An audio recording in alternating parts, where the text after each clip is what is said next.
Hello everyone. तो हम करने वाले हैं क्या, अमेंडमेंट्स का क्विक रिकैप हम करेंगे। अमेंडमेंट बुकलेट आपके पास नहीं है तो टेलीग्राम ग्रुप से आप डाउनलोड कर सकते हो। अब यहाँ पे हम फटाफट क्या बात करेंगे भाई, अमेंडमेंट्स यहाँ पे 20 to 25 मार्क्स के एग्जाम में आते हैं, बहुत इंपॉर्टेंट है। सो डेफिनेटली क्विक रिकैप बिल्कुल एग्जाम के पहले हमें इसका करना है। फटाफट चलो आ जाओ। फर्स्ट सप्लाई चैप्टर में क्या बात है, अगर आपने क्या किया है, फॉरेन कंपनी है उसने अपनी इंडियन सब्सिडियरी कंपनी के एम्प्लॉइज को क्या दे दिए, ESOP दे दिए, ESPP दे दी, RSU दे दिया। तो इस केस में क्या बात है, क्या ये सप्लाई है? नहीं, ये सप्लाई नहीं है। क्यों? दो चीजें हैं, क्योंकि सिक्योरिटी शेयर्स क्या है, सिक्योरिटीज है, neither supply of goods neither supply of service. So इस पे जीएसटी नहीं लगेगा। सेकंड शेड्यूल 3 ट्रांजैक्शन हो गया। क्यों? क्योंकि एम्प्लॉय है ना भाई, वो service by employ to employer in the course of और इन रिलेशन टू एम्प्लॉयमेंट। तो ये दो लीगल प्रोविजन कोट करने, और ये क्या नहीं है, सप्लाई नहीं है। अगर Indian company cost to cost basis पे रिम्बर्स यहाँ करती है, क्या रिम्बर्स कर रही है, सिर्फ cost to cost basis Indian company cost reimburse कर रही है फॉरेन कंपनी को, तो इस केस में ये सप्लाई नहीं। बट अगर फॉरेन कंपनी ने कुछ एडिशनल मार्कअप फीस चार्ज कर ली, तो वो एडिशनल मार्कअप फीस जो है that will be supply of service, और उस पे जीएसटी लग जाएगा, उस पे जीएसटी लग जाएगा एक्स्ट्रा अमाउंट पे। ये हो गया पहला clarification. Second clarification, insurance company, भाई आपने गाड़ी का इंश्योरेंस लिया, गाड़ी का कुछ हो गया डैमेज, तो आपने क्या कराना है, आपने यहाँ पे आपको रिम्बर्स करेगी इंश्योरेंस कंपनी। दो चीजें हो सकती है। पहली चीज क्या, अगर वो डिडक्ट कर रही है सैल्वेज वैल्यू, जिस केस में वो आपको डिडक्ट कर रही है सैल्वेज वैल्यू, उस केस में सैल्वेज तो आपकी प्रॉपर्टी हो गई, तो उस केस में इंश्योरेंस कंपनी को उस पर जीएसटी पे करने की कोई जरूरत नहीं है। पर अगर वो डिडक्ट नहीं कर रही है सैल्वेज वैल्यू, मतलब कि पूरा का पूरा अमाउंट आपको पे कर दे रही है, प्रॉपर्टी वो मोटर व्हीकल उनकी हो गई, फिर वो बेचेगी उसको, तो ऑब्वियसली उस पे जो जीएसटी आएगा वो उनको ही गवर्नमेंट को देना पड़ेगा। तो ये सेकंड क्लैरिफिकेशन हो गया। फटाफट थर्ड क्लैरिफिकेशन पे आएंगे। थर्ड क्लैरिफिकेशन किसका है, पीएलसी, प्रेफरेंशियल लोकेशन चार्जेस या लोकेशन चार्जेस जो है, गवर्नमेंट ने बताया कि ये क्या है, एंसिलरी सप्लाई है, it is a part of composite supply. Principal supply क्या है, जो आप फ्लैट ले रहे हो, कंस्ट्रक्शन सर्विसेज प्रिंसिपल सप्लाई है, लोकेशन चार्जेस क्या है, एंसिलरी सप्लाई है। सो इस एंसिलरी पे भी प्रिंसिपल सप्लाई का रेट लग जाएगा। ठीक है। फोर्थ, वारंटी रिप्लेसमेंट, क्या हुआ भाई साहब, सिंपल सी बात है, आपने यहाँ पे रिप्लेस करवाए गुड्स या पार्ट्स, आपने रिप्लेस कराए गुड्स या पार्ट्स या रिपेयर सर्विसेज के। अब वारंटी पीरियड पे, मेरा लैपटॉप वारंटी पे था, मैंने कुछ यहाँ पे गड़बड़ हो गई, कीपैड खराब हो गया, तो क्या कराया, मैंने रिप्लेस कराया, रिपेयर कराया, डिस्ट्रीब्यूटर या मैन्युफैक्चरर ने फ्री ऑफ कॉस्ट रिप्लेस किया या यहाँ पे क्या करके दिया, रिपेयर करके दिया, तो उस केस में क्या बात हुई, कुछ चार्ज नहीं किया, नो एडिशनल कंसिडरेशन। सो कोई कंसिडरेशन नहीं है तो नो जीएसटी इज पेएबल, कोई जीएसटी नहीं लगेगा। बट मैन्युफैक्चरर या डिस्ट्रीब्यूटर ने चार्ज कर लिया भाई एडिशनल कंसिडरेशन चार्ज कर दिया, तो जीएसटी लगेगा with respect to that additional consideration. ये तो एक बात हुई जब आपने रिप्लेस कराया, रिपेयर कराया पार्ट। दूसरी बात है एक्सटेंडेड वारंटी की। अब जब मैं एंटर कर रही हूँ यहाँ पे, मैं लैपटॉप खरीद रही हूँ, उसी टाइम मैंने उसी से मैं क्या ले लिया, एक्सटेंडेड वारंटी ले ली, तो ये क्या हो गई, कॉम्पोजिट सप्लाई, जिसमें प्रिंसिपल सप्लाई क्या है, लैपटॉप का purchase, that is supply of goods, ancillary supply extended warranty which is जो सर्विस है उसको भी क्या लग जाएगा, वो एंसिलरी सर्विस को भी क्या मान लिया जाएगा, उसको मान लिया जाएगा कॉम्पोजिट सप्लाई का पार्ट, और उसको एज प्रिंसिपल सप्लाई ट्रीट किया जाएगा, मतलब एज सप्लाई ऑफ गुड्स, क्योंकि लैपटॉप का सप्लाई ऑफ गुड्स है। ठीक है। बट दूसरी सिचुएशन आती है, मैंने एक्सटेंडेड वारंटी क्या करी, उस टाइम नहीं ली, मैंने बाद में कभी एक्सटेंडेड वारंटी ली, ठीक है, 10 दिन बाद एक्सटेंडेड वारंटी ली, तो वो अलग अलग ट्रांजैक्शन हो जाएंगे, तो वो सप्लाई ऑफ सर्विस ट्रीट किया जाएगा एक्सटेंडेड वारंटी को। तीसरी सिचुएशन आई, मैंने एक्सटेंडेड वारंटी उसी दिन ली, बट मैंने डिस्ट्रीब्यूटर से नहीं ली, मैंने आसूस की वेबसाइट से ली, तो उस केस में भी अलग अलग ट्रांजैक्शन होगा, और वो हो जाएगा सप्लाई ऑफ सर्विस का ट्रांजैक्शन। लो भाई 3-4 मिनट में हो गए सप्लाई के अमेंडमेंट्स का फटाफट रिकैप। अब आ जाओ रिवर्स चार्ज मैकेनिज्म में, दो ही नई एंट्री आई है। पहली metal scrap, very important, metal scrap goods के केस में आरसीएम क्या बोला, अनरजिस्टर्ड पर्सन से आपने लिया क्या, यहाँ पे मेटल स्क्रैप, आप कौन हो, रजिस्टर्ड पर्सन हो, आपको टैक्स पे करना पड़ेगा अंडर आरसीएम, पहली बात। दूसरी बात, आपने इमूवेबल प्रॉपर्टी रेंट पे ली अदर देन रेसिडेंशियल ड्वेलिंग नहीं, उसके अलावा कोई और इमूवेबल प्रॉपर्टी आपने रेंट पे ली, किससे, अनरजिस्टर्ड पर्सन से ली, और आप रजिस्टर्ड पर्सन हो, तो रजिस्टर्ड पर्सन को टैक्स पे करना पड़ेगा अंडर आरसीएम। बस आरसीएम में ये दो नई एंट्री आई।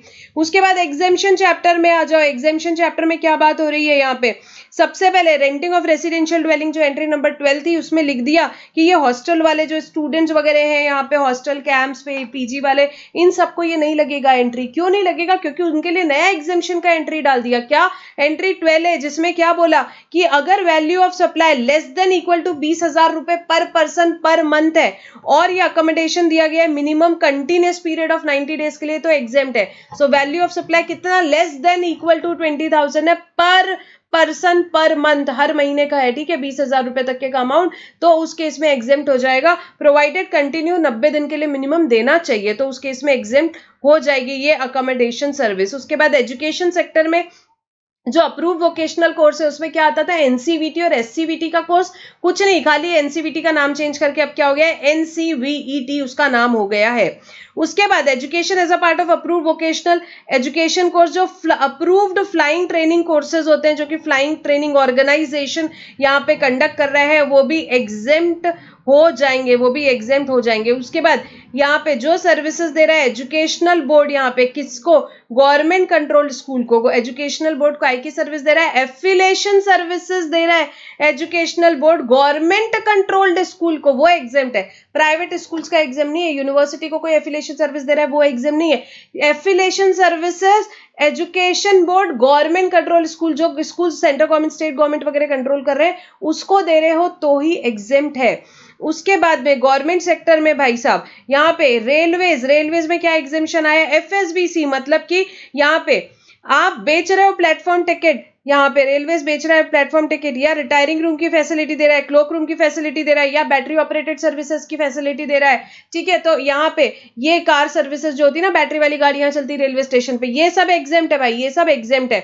उसके बाद एक जोन डिवीजन ऑफ रेलवे दूसरा जोन डिवीजन ऑफ रेलवे को सर्विस दे रहा है, भाई साहब एग्जेम्प्ट है।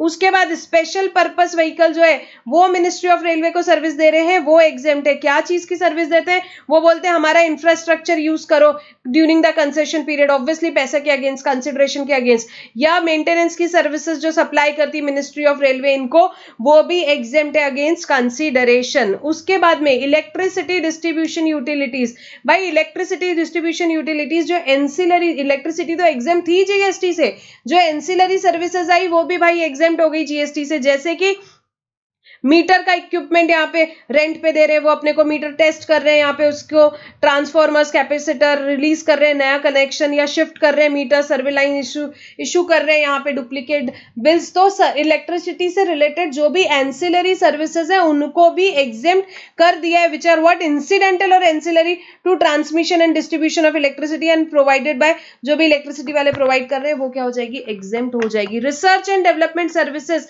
जब भी कौन दे रहा है, in the form of grants आ रही है यहाँ पे, ठीक है, गवर्नमेंट एंटिटी दे रही है या रिसर्च एसोसिएशन, यूनिवर्सिटी, कॉलेज या अदर इंस्टीट्यूट जो कि नोटिफाइड है अंडर सेक्शन 35 वो दे रहे, तो एग्जेम्प्ट हो जाएगी। और ये रिसर्च एसोसिएशन क्या होना चाहिए, ये नोटिफाई होना चाहिए कब, at the time of supply of research and development services, जिस दिन सप्लाई किए हैं उस दिन वो नोटिफाइड होना चाहिए, ठीक है। यहाँ पे कुछ नहीं, एनसीवीईटी आ गया। री इंश्योरेंस, जो इंश्योरेंस सर्विसेज एग्जेम्प्ट थी, लाइफ इंश्योरेंस की आपको याद है, जनरल इंश्योरेंस की जो एग्जेम्प्ट थी, insurance scheme for government services जो एग्जेम्प्ट थी अंडर दीज एंट्री 35, 36, 40, इनका अगर री इंश्योरेंस हो रहा है तो वो एग्जेम्प्ट हो जाएगा, इनका री इंश्योरेंस एग्जेम्प्ट हो जाएगा। नेक्स्ट क्या बात है भाई, आप क्या हो, यहाँ पे फॉरेन एयरलाइन की स्टैब्लिशमेंट हो, ठीक है, कोई ब्रिटिश एयरवेज है जैसे कि बाहर है और आप उसकी स्टैब्लिशमेंट हो इंडिया में, आपने उनसे कोई सर्विस इंपोर्ट करी विदाउट कंसिडरेशन, तो उसको एग्जेम्प्ट किया है, उस पे जीएसटी नहीं लगेगा, ठीक है।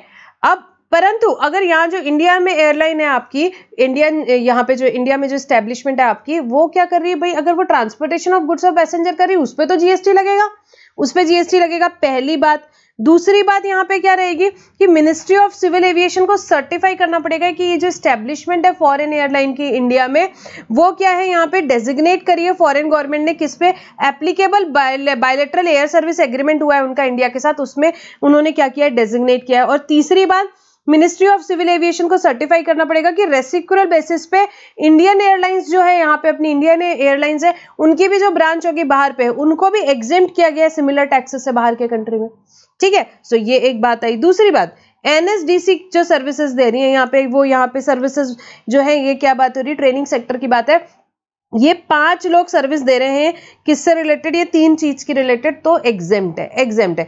कौन सर्विस दे रहा है? एनएसडीसी दे रहा है, मतलब नेशनल स्किल डेवलपमेंट कॉर्पोरेशन दे रहा है, पहली बात। दूसरा, नेशनल एनसीवीईटी दे रहा है। तीसरी बात, कोई अवार्डिंग बॉडी या असेसमेंट एजेंसी, अवार्डिंग बॉडी या असेसमेंट एजेंसी जो कि रिकॉग्नाइज की है एनसीवीटी ने, या कोई ट्रेनिंग बॉडी जो कि एक्रीडेट की है अवार्डिंग बॉडी ने और रिकॉग्नाइज करी है एनसीवीटी ने। तो ये 5 लोग अगर सर्विस दे रहे हैं, ये 5 लोग सर्विस दे रहे हैं, किस चीज से related? National skill development program से रिलेटेड दे रहे हैं, या कोई और स्कीम जो कि इंप्लीमेंट करी है एनएसडीसी से, तो उनसे रिलेटेड दे रहे हैं, या वोकेशनल स्किल डेवलपमेंट कोर्स है यहाँ पे, वो under national skill certification and monetary reward scheme, या कोई नेशनल स्किल क्वालिफिकेशन फ्रेमवर्क है अलाइंड।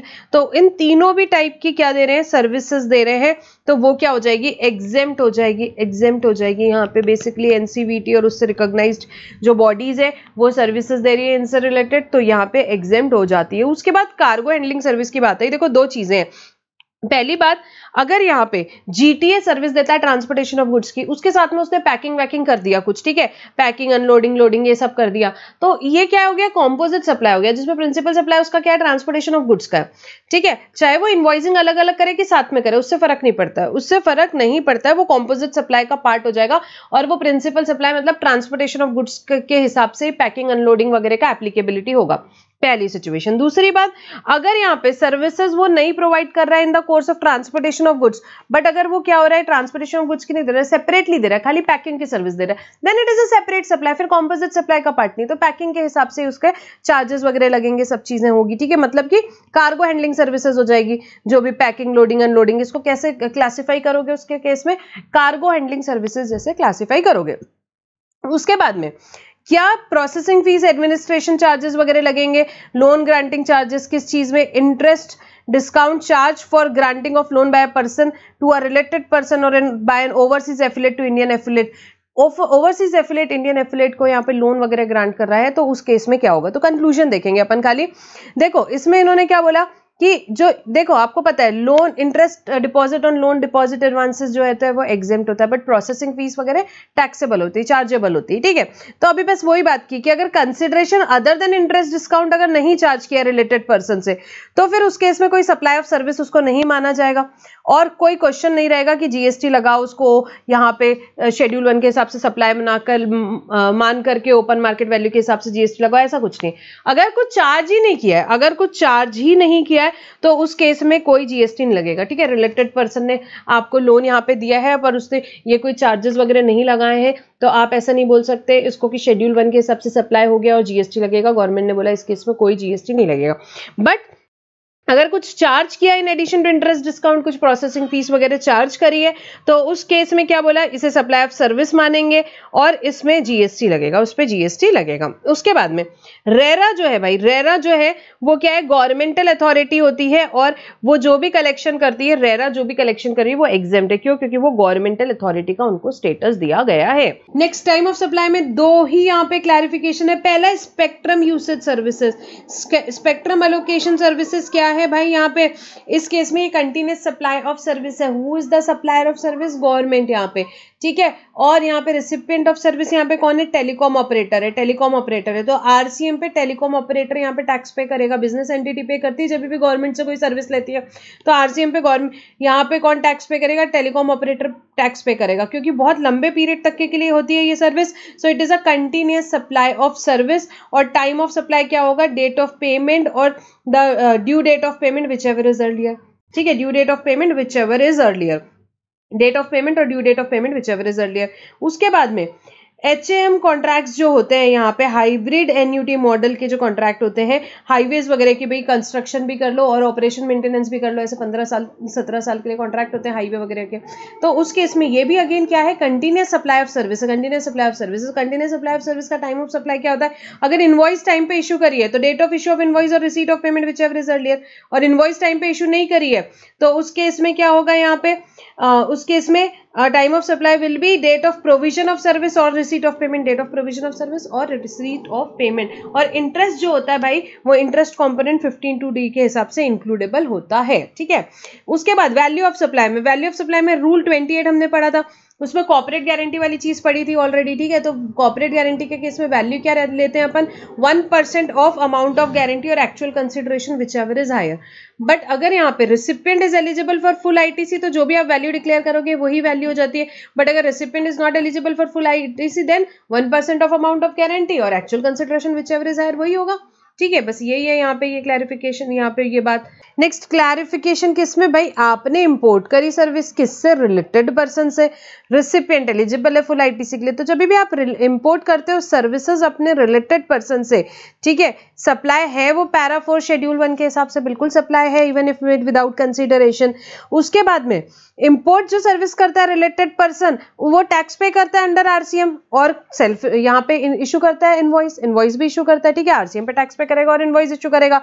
अब recipient is eligible for full ITC तो जो वैल्यू डिक्लेयर की जाती है इनवॉइस में will be deem to be open market value.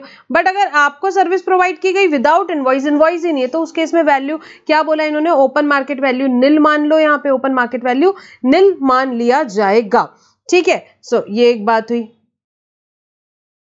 Next life insurance premium, यहाँ पे जो अमाउंट है किस चीज का प्रीमियम, जो life taxable life insurance policy का जो नहीं इंक्लूड किया जाता है वैल्यू में एज पर रूल 32, जो वैल्यू में इंक्लूड नहीं किया जाता है उसको ये नहीं बोल सकते हो कि वो नॉन टैक्सेबल सप्लाई या एग्जाम सप्लाई और उसमें आईटीसी रिवर्सल की कोई जरूरत नहीं होती है।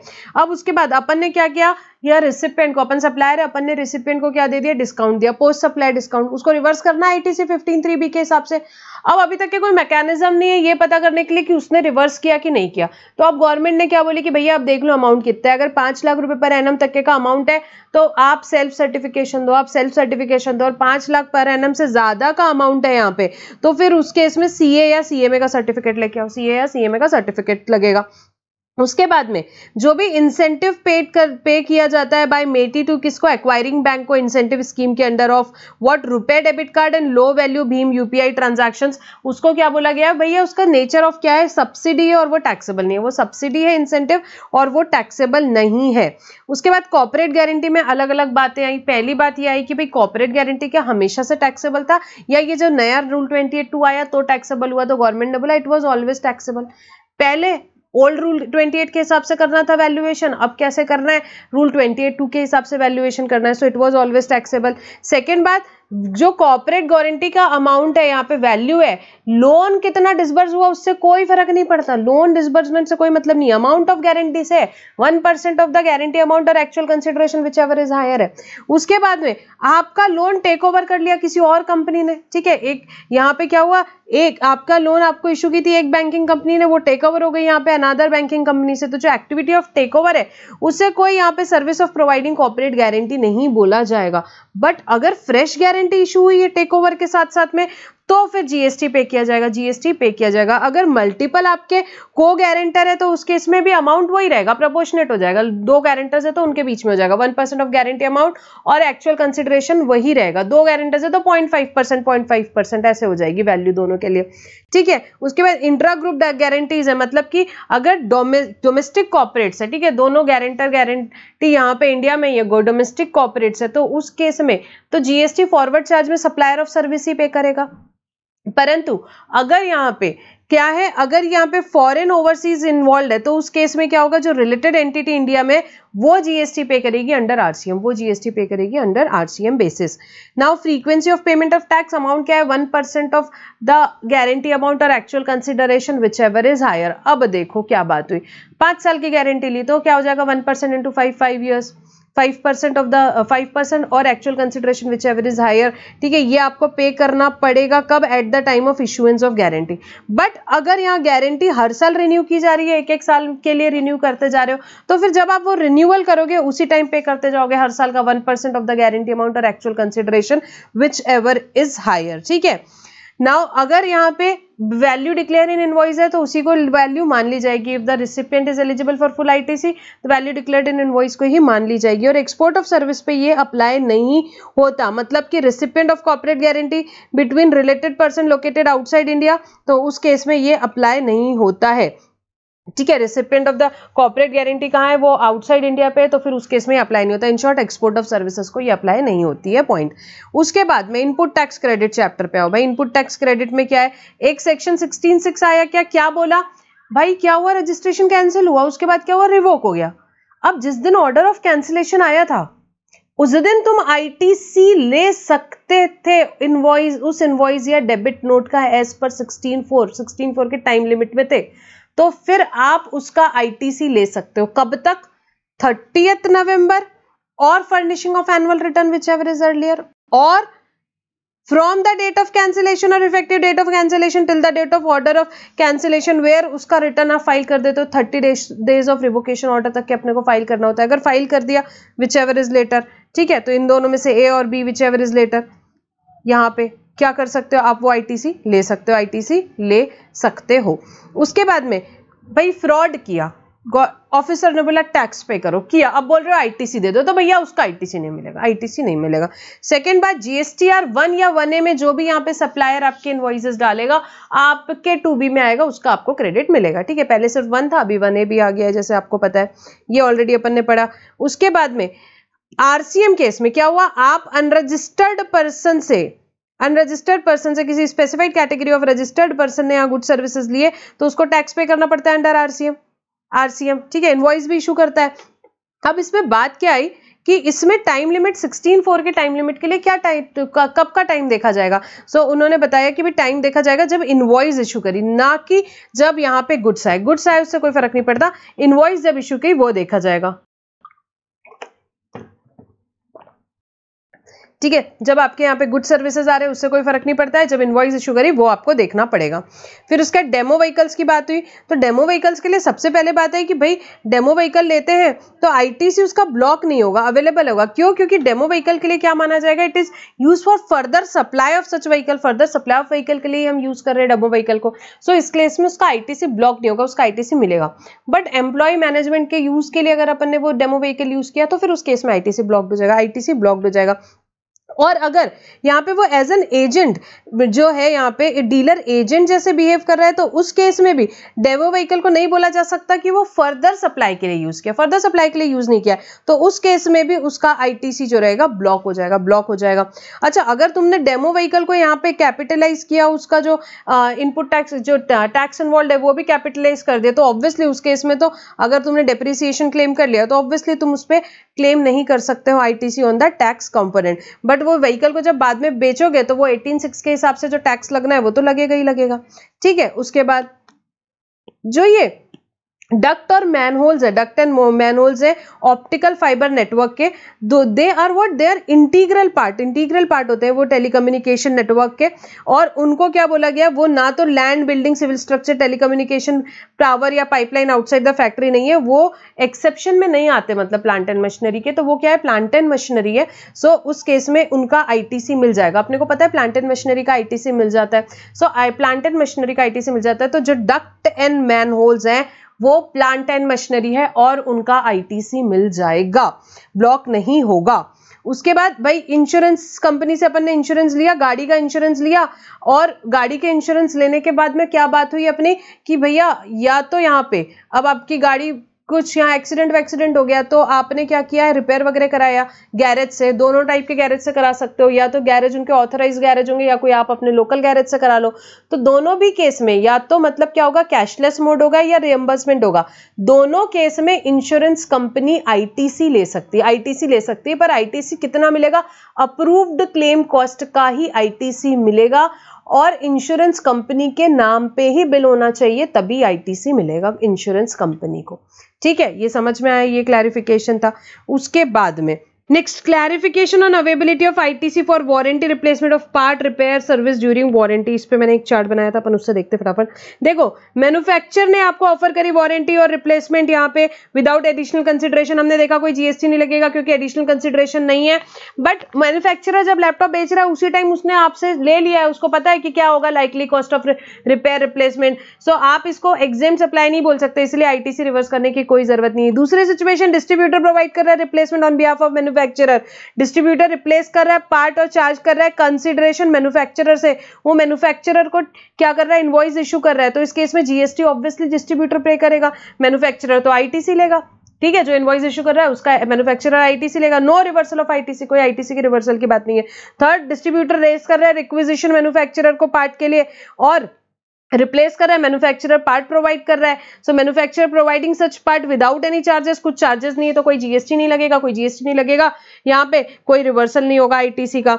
उसके बाद डिस्ट्रीब्यूटर कर रहा है रिप्लेस पार्ट, किस चीज से, जो सप्लाई उसको ऑलरेडी यहाँ पे रिसीव हुई है मैन्युफैक्चरर से सप्लाई रिसीव हुई, उसके बेसिस पर वो रिप्लेस कर रहा है यहाँ पे, ठीक है, रिप्लेस कर रहा है पार्ट ऑफ। मैन्युफैक्चरर क्या कर रहा है, क्रेडिट नोट इशू कर रहा है। भाई जब क्रेडिट नोट इशू करते हैं तब आपको पता है टैक्स लायबिलिटी एडजस्ट होती है, सो टैक्स लायबिलिटी एडजस्ट होगी यहाँ पे by manufacture subject to condition की डिस्ट्रीब्यूटर ने क्या किया, आईटीसी रिवर्स किया है अगेंस्ट द पार्ट्स और रिप्लेस। तो जब भी क्रेडिट नोट इशू करेंगे तो जिसको क्रेडिट नोट इशू किया उसको क्या करना पड़ता है, रिवर्स करना पड़ता है आईटीसी। देन डिस्ट्रीब्यूटर क्या कर रहा है, रिप्लेस कर रहा है अपने स्टॉक से और रिक्विजिशन रेज कर रहा है वो मैन्युफैक्चरर को। मैन्युफैक्चरर ने यहाँ पे कुछ चार्ज नहीं किया तो no GST payable, no reversal of ITC. But distributor provide कर रहा है repair services in addition to replacement, वो रिपेयर भी कर रहा है, ठीक है, without consideration on manufacturer behalf, but charges manufacturer by issuing tax invoice और डेबिट नोट। अगर उसने मैन्युफैक्चरर को चार्ज कर लिया तो देखो, अगर उसने चार्ज किया तो he is the supplier of service, who is the supplier of service, distributor, who is the recipient of service, manufacturer. GST कौन चार्ज करेगा, supplier of service, obviously GST payable by distributor and manufacturer will take its ITC, ठीक है। Next क्या हुआ भाई, supreme court का एक judgement आया, क्या बोला उन्होंने, बोला भाई 17(5)(c) में जो वर्ड है वो क्या है, प्लांट एंड मशीनरी है, और 17(5)(d) में जो वर्ड है वो क्या है, प्लांट और मशीनरी है। मतलब कि ये दोनों अलग अलग है, प्लांट एंड मशीनरी अलग है, प्लांट और मशीनरी अलग है, ठीक है। तो जो डेफिनेशन अपन ने पढ़ी थी वो किसकी, प्लांट एंड मशीनरी की।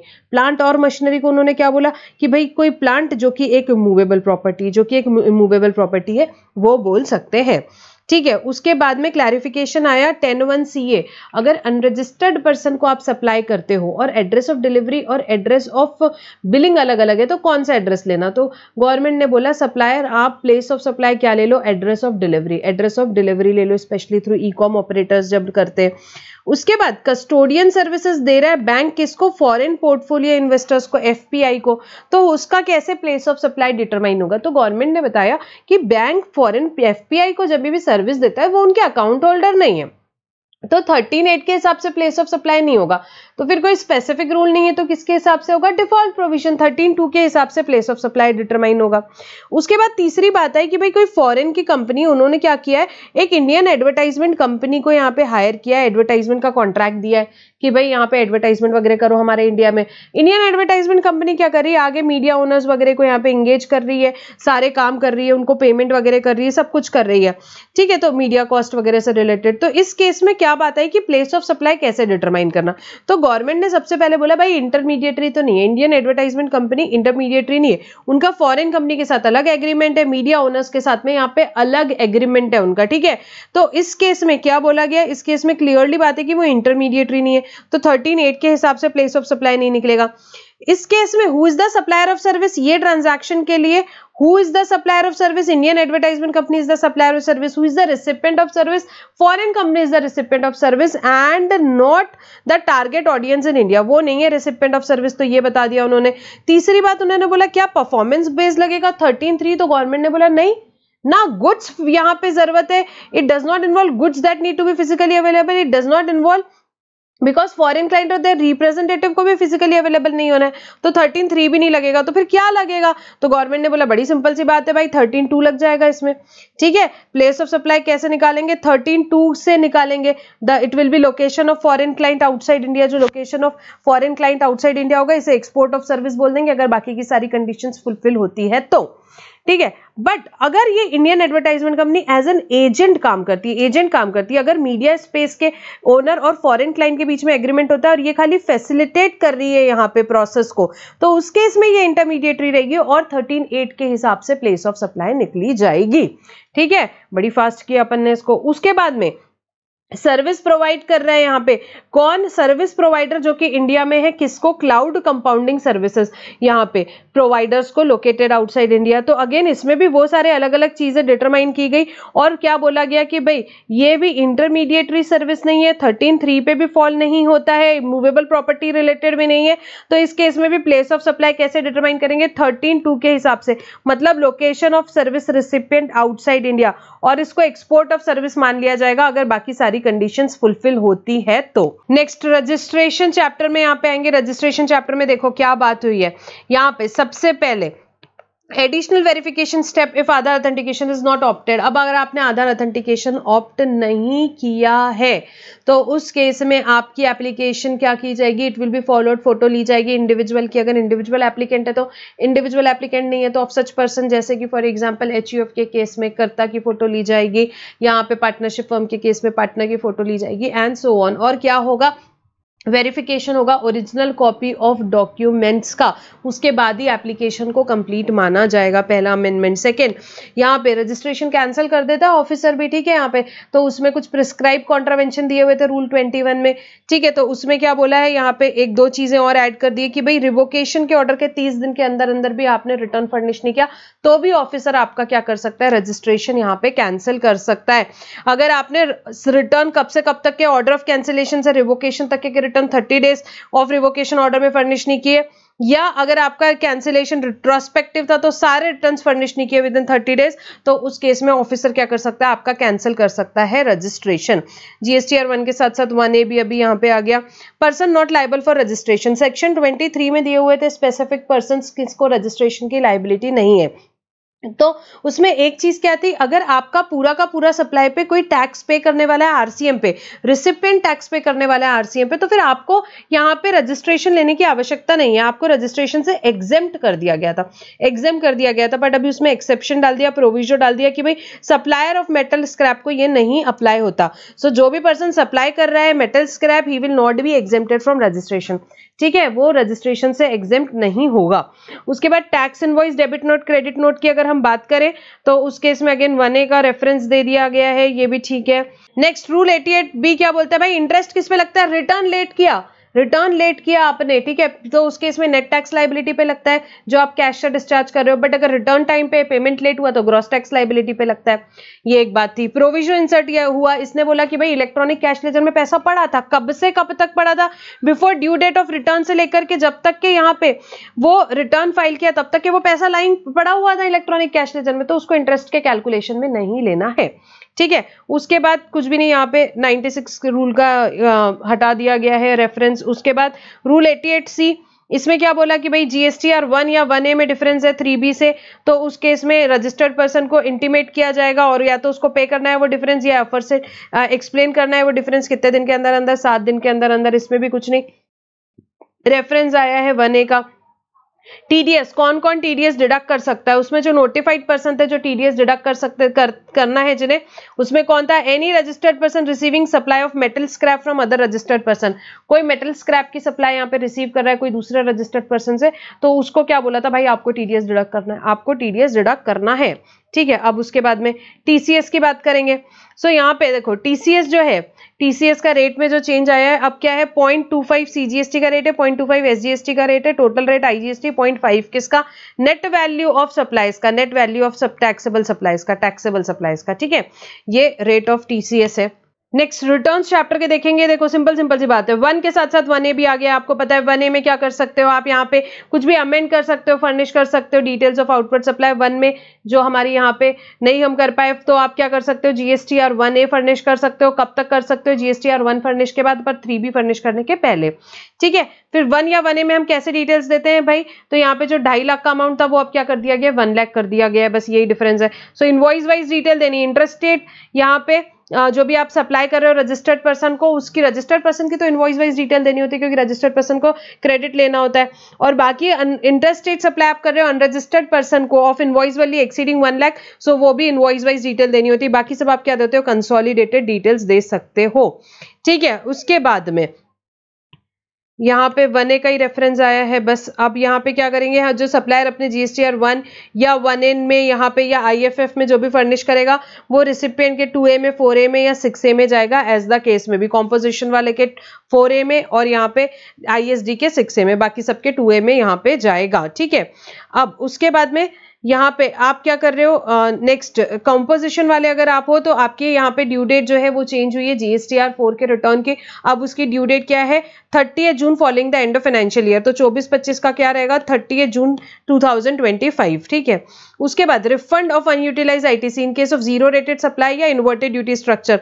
दोनों भी केस में देखो खाली एक छोटा सा ही अमेंडमेंट है कि ये जो अपना था क्या 89(4)(a)(4)(b) का जो हम डिडक्ट करते थे, नेट आईटीसी कैलकुलेट करते टाइम अपन इसको डिडक्ट करते थे, अब अपन नहीं करेंगे यहाँ पे, ठीक है। क्यों? क्योंकि ये जो 49(4)(a)(4)(b) डीम्ड एक्सपोर्ट और मर्चेंट एक्सपोर्ट से रिलेटेड था, ये अब क्या हो गया, ओमिट हो गया है। सो इसका बेसिकली इफेक्ट क्या आएगा, जो आईटीसी कैलकुलेट करते थे पहले अपन उसको उसमें माइनस करते हैं, अब अपने को माइनस नहीं करने का है। सेकेंडली यहाँ पे हम जो निकालते the value of zero rated supply of goods, उसमें से भी उसका यहाँ पे जो turnover of supply for which refund is claimed under 89(4)(a)(4)(b) अपन उसको माइनस करते थे, तो value of zero rated supply of goods के लिए भी अपने को उसको माइनस नहीं करने का है। सिमिलरली अपन उसको एडजस्टेड टोटल टर्नओवर में भी यहाँ पे माइनस करते थे, वो भी नहीं करना है, एडजस्टेड टोटल टर्नओवर में भी उसका इफेक्ट नहीं करना, तो कहीं से भी ये माइनस नहीं करना है। बाकी जीरो रेटेड सप्लाई के केस में आपका जो फॉर्मूला होता था, वो आपका फॉर्मूला क्या था, ये फॉर्मूला हुआ करता था turnover of zero rated supply of goods plus services divided by adjusted turnover multiplied by net ITC. So बस आपको ऐसे ही कैलकुलेट करना रहेगा, ठीक है। सिमिलरली यहाँ पे भी वही बात है, 89(5) में भी जो हम यहाँ पे नेट आईटीसी कंप्यूट करते थे, उसमें हम क्या करते थे, यहाँ पे पहले नेट आईटीसी क्या होता था, ITC on inputs during the relevant period other than जो ये रिफंड अंडर 89(4)(a)(4)(b) था, इसको माइनस करते थे, अब नहीं करेंगे, ठीक है। तो ये माइनस बस नहीं करना है आपको, तो प्रैक्टिकल क्वेश्चन में इससे पूछा जा सकता है। नेक्स्ट रूल 95B क्या बोलता है, भाई आप कैंटीन स्टोर डिपार्टमेंट हो, ठीक है, तो जो भी इनवर्ट सप्लाई उसका क्या कर सकते हो, 50% आप रिफंड ले सकते हो, प्रोवाइडेड वो गुड्स किस चीज के लिए, यूनिट रन कैंटीन के लिए या ऑथराइज कस्टमर के लिए। Once and quarter GST RFD 10A में आपको फाइल करना है। गुड्स किससे आने चाहिए, रजिस्टर्ड सप्लायर से आने चाहिए, टैक्स इनवॉइस होना चाहिए, सप्लायर ने अपना GSTR 1 और 3B फर्निश करना चाहिए, कैंटीन स्टोर डिपार्टमेंट का नाम GSTN होना चाहिए, और गुड्स यहाँ सब्सिक्वेंटली सप्लाई कर सकते हैं कैंटीन को यहाँ पे और ऑथराइज्ड कस्टमर्स को, ठीक है। तो ये सारे पॉइंट्स थे 95B से रिलेटेड, यहाँ पे कुछ नहीं, अभी GSTR 1A का रेफरेंस है। उसके बाद भाई मैंने एक्सपोर्ट किया मैंने यहाँ पे, ठीक है। एक्सपोर्ट के टाइम पे यहाँ पे जो भी मैंने यहाँ पे जीएसटी पे किया था उसका रिफंड मेरे को ऑलरेडी मिल गया। Refund of IGST paid eight the time of export मेरे को ऑलरेडी सैंक्शन हो गया। पहले एक्सपोर्ट किया, एक्सपोर्ट के टाइम पे जो भी मैंने आईजीएसटी पे किया मेरे को उसका रिफंड ऑलरेडी मिल गया है। अब क्या हुआ, मेरा प्राइस बढ़ गया, अपवर्ड रिवीजन ऑफ प्राइस हो गया, तो मैंने एडिशनल आईजीएसटी पे किया, तो वो एडिशनल आईजीएसटी का रिफंड मैं कब तक क्लेम कर सकती हूँ, 2 years from the relevant date. Relevant date क्या होती है भैया, गुड्स अपने सी या एयर से गए तो जिस दिन शिप या एयरक्राफ्ट इंडिया से यहाँ पे लीव इंडिया, लैंड से गए तो date on which goods pass the frontier, post से गए तो date of dispatch of goods by the concern post office.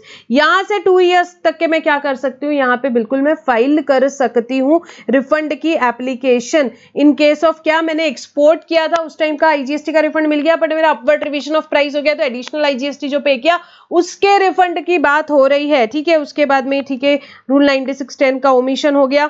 96 से क्या बोलता है, बोलता था गुड्स आपने एक्सपोर्ट कर रहे हो या service without payment of IGST, तो उस केस में क्या बोलता था, आपको यहाँ पे एक बॉन्ड यहाँ पे फाइल करना पड़ता था ताकि आप यहाँ पे क्या फ्यूचर में अगर रिक्वायर्ड तो आप टैक्स पे कर पाओ। तो गुड्स के केस में तो यहाँ पे कोई चेंज नहीं। सर्विस के केस में क्या बात थी, अगर आपका पेमेंट यहाँ पे नहीं रिसीव होता है इन कन्वर्टेबल फॉरेन एक्सचेंज और INR if permitted by RBI, कितने दिन के अंदर 15 days after the expiry of 1 year, या यहाँ पे the period as allowed under FEMA including any extension whichever is later, ठीक है। तो यहाँ पे तब तक के आपका अमाउंट नहीं रिसीव होता तो फिर आपको क्या करना पड़ता है, टैक्स पे करना पड़ता है अलॉन्ग विद इंटरेस्ट, उसका आपको बॉन्ड फाइल करना पड़ता है, ठीक है। ये क्लैरिफिकेशन कुछ नहीं, अपवर्ड रिविजन से रिलेटेड ही है, procedural part. Next appeals and revision. भाई जीएसटी एपिलेट ट्रिब्यूनल के पास किसकी अपील्स जाएगी, एपिलेट अथॉरिटी की, रिविजनल अथॉरिटी की, और 171(2) के केसेस, एंटी प्रॉफिटरिंग के केसेस भी उनके पास जाएंगे। भाई 2 बेंचेस होती है, एक प्रिंसिपल बेंच एक स्टेट बेंच। तो प्रिंसिपल बेंच के पास जो केसेस जाते हैं वो किसके होते हैं, प्लेस ऑफ सप्लाई के होते थे। अब एंटी प्रॉफिटरिंग के केसेस भी उन्हीं के पास जाएंगे, किसके पास, प्रिंसिपल बेंच के पास। अब एक बेंच दूसरे बेंच को यहाँ पे केसेस यहाँ पे डिस्ट्रीब्यूट कर सकती है, यहाँ पे पास कर सकती है, एक्सेप्ट व्हाट अबव, ये प्रिंसिपल बेंच में ही जाएंगे, कौन से, प्लेस ऑफ सप्लाई के और दूसरे एंटी प्रॉफिटरिंग के। उसके बाद appeals to appellate tribunal, aggrieve person भी अपील कर सकता है 3 महीने के अंदर further extendable by 3 months। Department भी यहाँ पे कर सकता है कॉल फॉर एग्जामिन कोई भी ऑर्डर जो ए और या RA ने पास किया है to satisfy about what legality of proprietary of the order, ठीक है। और उसको यहाँ पे हमने जो बात की थी यहाँ पे कितने दिन में करना पड़ेगा, 6 months from the date on which order has been passed, यहाँ पे डिपार्टमेंट को अप्लाई करना है एपिलेट ट्रिब्यूनल को, तो उनको 6 महीने का यहाँ पे टाइम दिया हुआ है। ये अपील्स एप्लीकेशन इलेक्ट्रॉनिकली भी हो सकती है और मैनुअली भी हो सकती है, अगर उसको स्पेशल या जनरल ऑर्डर से यहाँ पे बोला गया तो मैनुअली भी हो सकती है। ठीक है, ये सारे पॉइंट स्टडी किया। Fees for filing registration of appeal देख लेते हैं एक बार। 1000 rupees for every 1 lakh of tax difference and ITC involved. Maximum fees 25,000, minimum fees 5,000. But कोई डिमांड ऑफ टैक्स इंटरेस्ट नहीं है तो फीस कितनी रहेगी भाई साहब, 500 रुपए। रेक्टिफिकेशन ऑफ एरर के लिए कोई फीस नहीं है। ठीक है, 80 एपिलेट ट्रिब्यूनल के पास power to refuse to admit an appeal है, कब, ओनली जहां पे टैक्स डिफरेंस इन टैक्स वगैरह जो है डज नॉट एक्सीड 50,000, तो छोटे मोटे केसेस वो क्या कर सकते हैं, रिफ्यूज बिल्कुल कर सकते हैं। दूसरी पार्टी क्या कर सकती है, memorandum of cross objection file कर सकती है विद इन 45 डेज। ठीक है, तो ये अपन ने ऑलमोस्ट पूरा ही ले लिया, इसमें थोड़ा बहुत ही अमेंडमेंट था। आप विड्रॉ कर सकते हो क्या एप्लीकेशन, यस बिल्कुल कर सकते हो, बट कब तक विड्रॉ कर सकते हो, before issuance of order, order issue होने के पहले, फॉर एनी अपील फाइल और एप्लीकेशन फाइल यहाँ पे। ठीक है, तो आप अप्लाई कर सकते हो विड्रॉल के लिए, बट अगर फाइनल एक्नॉलेजमेंट इशू हो गया तो फिर अप्रूवल ऑफ एपिलेट ट्रिब्यूनल लगता है, जो कि एपिलेट ट्रिब्यूनल कितने दिन में डिसाइड करता है, 15 days of filing the appeal, 15 days of filing such application. अब उसके बाद एक सीबीआईसी का क्लैरिफिकेशन आया, किस चीज के लिए, गवर्नमेंट लिटिगेशन रिड्यूस करने के लिए मॉनेटरी लिमिट दे दी उन्होंने कि भाई below these limit department cannot file the application, below these limit department cannot file the applications। ठीक है, क्या लिमिट है यहाँ पे, एपिलेट ट्रिब्यूनल के फाइल करनी है तो 20 लाख, हाई कोर्ट में फाइल करनी है तो 1 करोड़, सुप्रीम कोर्ट में फाइल करनी है तो 2 करोड़ की लिमिट यहाँ पे दी हुई है। और कुछ प्रिंसिपल्स बताए इन्होंने, क्या कि अगर टैक्स डिस्प्यूट की आप बात कर रहे हो तो टोटल अमाउंट ऑफ टैक्स देखा जाएगा, CGST, SGST, UTGST, IGST, compensation से सब मिला जुला के। Disputes involving only interest penalty late fee बोल रहे हो तो only interest penalty late fee का अमाउंट देखा जाएगा। Disputes involving all interest penalty late fee है तो सारा अमाउंट मिला के देखा जाएगा। एरोनियस रिफंड की बात है तो टोटल रिफंड कंसीडर किया जाएगा। मॉनेटरी लिमिट क्या रहेगी यहाँ पे, will apply to disputed amount relevant to appeal. और कॉम्पोजिट ऑर्डर्स हैं आपके, अगर बहुत सारे अपील्स हैं तो ये लिमिट सारे अमाउंट मिलाकर के होगी, इंडिविजुअल अमाउंट्स नहीं देखे जाएंगे। ठीक है, उसके बाद कुछ एक्सक्लूजन्स है, मतलब कि कहाँ पे ये मॉनेटरी लिमिट अप्लाई नहीं होती है, कहाँ नहीं अप्लाई होती भाई, जीएसटी रूल्स रेगुलेशंस, उनको पता चला ultra vires the parent act है तो उस केस में अप्लाई नहीं होगी, या उनको पता चला गवर्नमेंट ने जो नोटिफिकेशन इशू किए, ऑर्डर इशू किए वो अल्ट्रा वायरस जीएसटी एक्ट या रूल्स है तो भी ये लिमिट अप्लाई नहीं होगी। उसके बाद मैटर कौन से हैं, रिकरिंग इश्यूज बार बार आ रहे हैं, वैल्यूएशन, क्लासिफिकेशन, रिफंड्स, इंटरप्रिटेशन, तो भी ये मॉनेटरी लिमिट नहीं लगेगी। या कोई एडवर्स कमेंट या कॉस्ट इंपोज कर दी यहाँ पे गवर्नमेंट पे, उनके ऑफिसर्स पे, तो भी ये लिमिट नहीं लगेगी।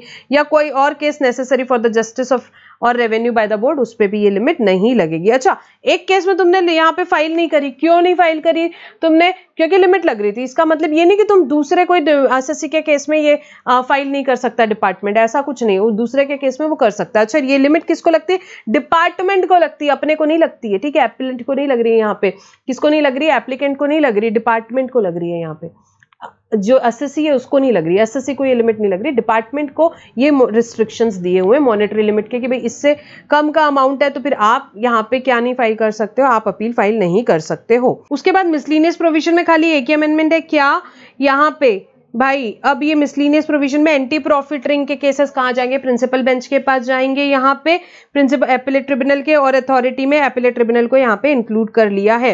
देन कस्टम में यहाँ पे 2 इंपॉर्टेंट अमेंडमेंट है, क्या भाई, मैंने एक्सपोर्ट किया पहले, अब मैं क्या कर रही हूँ, री इम्पोर्ट कर रही हूँ, तो उस केस में क्या टाइम लिमिट दी हुई है, री इम्पोर्टेशन के केस में 5 years and now extendable by 2 more years, मतलब एक्सटेंडेबल टू 7 years।